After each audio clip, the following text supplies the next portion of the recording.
than that, I strongly do believe that money is the root of all evil. I feel like every evil thing that we've encountered, that we witness, there's some sort of like when you look at the underlying cause of the violence, you'll find that money is usually somewhere in there. A lot of it is senseless. That's why it's kind of even hard to put into words, because a lot of the violence that we see is very senseless. All right. What would it take for you to carry out an act of violence? Nothing. I feel like you shouldn't. Violence shouldn't be your first option. But if you were defending yourself, I understand that. But other than that, I feel like there's no need to be violent unless you need to defend yourself. It's a life or death situation. Yeah. Any more questions? Thank you for your time, Amir. All right. Thank you for interviewing me.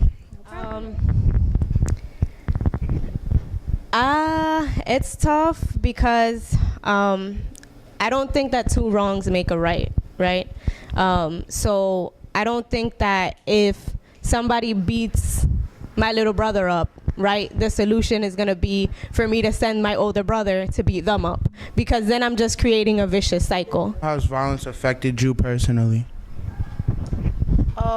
Personally, I've seen some of my friends or loved ones just get hurt because of violence.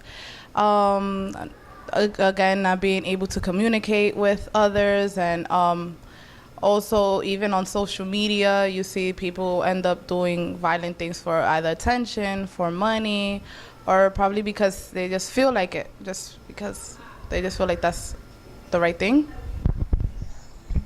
All right. How do you think that we could stop violence? I think by making groups and getting influent talkers to talk to youth and or anybody that's in that situation. I think that could probably be a solution, and having better role models for young teens. So you mentioned loved ones. Do you have any kids? Yes, I do have a daughter. She's 2. She's not part of it. So like when she turns like our age, like teens, what do you think you're gonna tell her about how to handle violence outside that, like, stuff that she can't control? How do you think you would tell her to handle it? I would always tell her to think before she acts, and always think about the consequences that there are behind her actions, and to just inform her that the way she speaks and the way she comes about things also can trigger somebody's reaction, and maybe just the attitude that she could have.